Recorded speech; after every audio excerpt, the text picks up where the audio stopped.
أعوذ بالله من الشيطان الرجيم. بسم الله الرحمن الرحيم. وصلى الله على سيدنا محمد وعلى آله الطاهرين. Haji Abdul Hadi Awang merupakan antara tokoh kontemporari yang sering menekankan kepentingan penyatuan ummah, khususnya pada saat dunia Islam amat memerlukan sokongan dan kerjasama antara satu sama lain dalam menghadapi musuh bersama. Dalam konteks ini, wajar kita kembali menginsafi bahawa model perpaduan yang paling agung telah ditunjukkan lebih awal oleh Rasulullah SAW sendiri. Baginda bukan sekadar menyampaikan wahyu, bahkan berperanan sebagai arkitek perpaduan sosial dan politik umat Islam. Antara kejayaan besar baginda ialah penyatuan dua suku yang sekian lama bersengketa, iaitu Al-Aus dan Khazraj, sehingga lahir sebuah masyarakat Madinah yang bersatu atas dasar iman, bukan kesukuan. Selepas kewafatan Nabi SAW,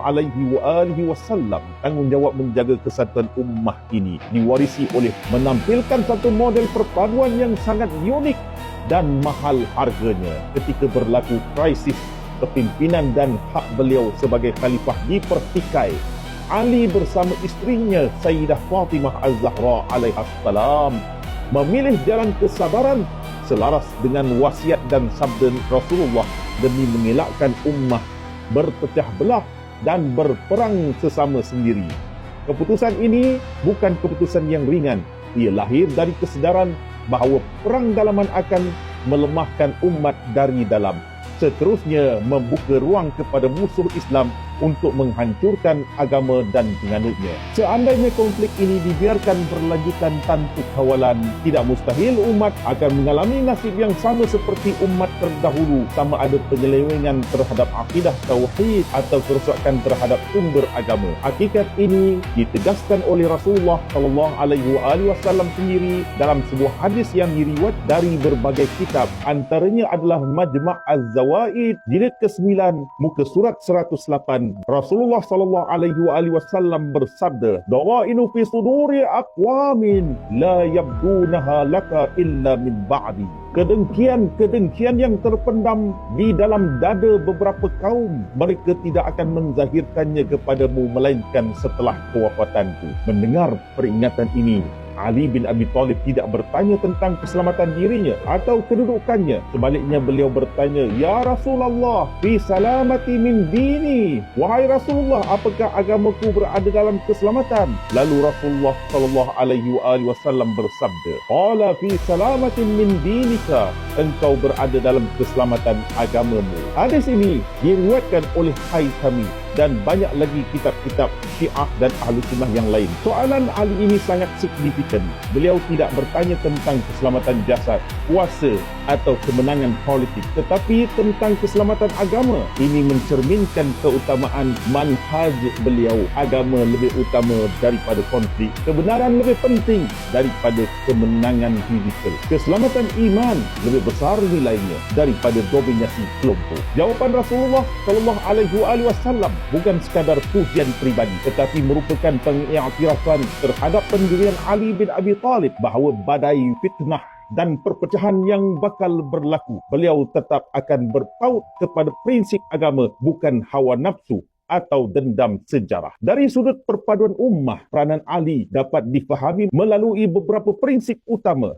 Beliau sedar perpecahan akan berlaku namun tidak menjadikannya alasan untuk menggadaikan agama. Yang kedua, beliau sanggup memikul beban konflik dan salah faham demi mengelakkan kehancuran umat secara menyeluruh. Dan yang ketiga, fokus beliau ialah memelihara roh dan nilai Islam, bukan sekadar menyatukan manusia secara luaran. Inilah pelajaran besar untuk umat hari ini. Perpaduan bukan bermakna menafikan perbezaan dan bukan juga mengorbankan prinsip demi keharmonian palsu. Perpaduan sejati ialah memastikan agama kekal selamat walau umat diuji dengan perbezaan dan konflik. Prinsip ini turut terselah dalam sikap Ali terhadap kelompok Khawarij yang mengangkat slogan ekstrim, "La hukma illa lillah."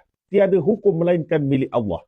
Ali tidak menolak kebenaran lapas tersebut, tetapi menjelaskan penyimpangannya dengan kata-kata yang masyhur, "Kalimatul haq urida biha batil." Kalimah yang benar tapi maksudnya dengan kebatilan. Sebagaimana yang diriwayatkan dalam kitab Al-Hawi Al-Kabir Kalimatu haq urida biha batil. Kalimah yang benar tapi dimaksudkan dengan kebatilan. Dalam menguruskan perbezaan ini, Ali menetapkan prinsip perpaduan yang sangat tinggi nilainya. Kata beliau kepada golongan Khawarij, lakum alaina salasun. Kamu mempunyai 3 hak ke atas kami. La namna'ukum masajidallahi an tazkuru fiha asmallah. Kami tidak menghalang kamu daripada masjid-masjid Allah untuk berzikir kepada Allah di dalamnya. La namna'ukum al-fai' ma damat aydiyakum ma'ana. Kami tidak menghalang bahagian kamu daripada harta Baitul Mal selagi kamu masih bersama dengan kami. Wala nabda'ukum biqital. Dan kami tidak akan memulakan peperangan terhadap kamu. Inilah dia ungkapan yang diriwayatkan dalam sumber-sumber sejarah. Dan ucapan Ali menjadi rujukan utama dalam perbahasan perpaduan ummah serta pengurusan perbezaan dalam Islam. Kesimpulannya, jika Rasulullah menyatukan umat dengan wahyu dan kepimpinan kenabian, maka Ali bin Abi Thalib menyatukan umat dengan kesabaran, prinsip dan pengorbanan. Inilah model perpaduan yang amat diperlukan oleh umat Islam pada hari ini.